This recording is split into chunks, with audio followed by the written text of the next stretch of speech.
ସକାଳୁ ଉଠିବା ପରେ ଓ ରାତିରେ ଶୋଇବା ପୂର୍ବରୁ ଆପଣ ଯେଉଁ ବ୍ୟକ୍ତି, ଯେଉଁ କାମ ବା ଯେଉଁ ସ୍ୱପ୍ନ ବିଷୟରେ ଭାବିଥାନ୍ତି, ଆପଣ ସେହି ଜିନିଷକୁ ସଚ୍ଚା ହୃଦୟରୁ ଭଲ ପାଇଥାନ୍ତି। ଜୀବନରେ ଯଦି ସବୁ ବାଜି ଜିତିବାକୁ ଚାହୁଁଛନ୍ତି, ତେବେ ବଳଠାରୁ ଅଧିକ ବୁଦ୍ଧି ପ୍ରୟୋଗ କରନ୍ତୁ, କାରଣ ବଳ ଆପଣଙ୍କୁ ଲଢ଼ିବାକୁ ଶିଖାଇଥାଏ ଆଉ ବୁଦ୍ଧି ଜିତିବା।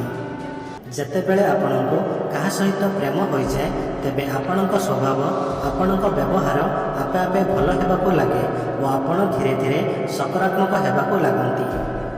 ସେକ୍ସ କରିବା ସମୟରେ ଯଦି ମହିଳା ପୁରୁଷ ପୂର୍ବରୁ ଚରମ ସୁଖ ପ୍ରାପ୍ତ କରି ନିଅନ୍ତି, ତେବେ ସେ ନିଜ ପୁରୁଷ ସାଥୀକୁ ଆଶା ଭରା ନଜରରେ ଦେଖିଥାନ୍ତି ଓ ନିଜ ପିଲାଙ୍କ ଭଳି ଛାତିରେ ଲଗାଇ ରଖିବାକୁ ଚାହିଁଥାନ୍ତି।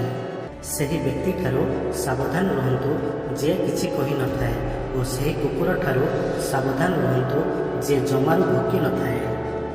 ଅତି ସେକ୍ସ କରିସାରିଥିବା ସ୍ତ୍ରୀର ପରିଚୟ ଯେବେ ସେ ବସିଥାଏ, ଗୋଟେ ଗୋଡ଼ ଉଠାଇ ବସିଥାଏ। ଯଦି ଆପଣ ନିଜ ସଚ୍ଚା ମିତ୍ର ସହିତ ବିବାହ କରୁଛନ୍ତି, ତେବେ ଆପଣଙ୍କ ଭିତରେ ଛାଡ଼ପତ୍ର ହେବାର ସମ୍ଭାବନା 80% ପର୍ଯ୍ୟନ୍ତ କମ୍ ହୋଇଯାଇଥାଏ।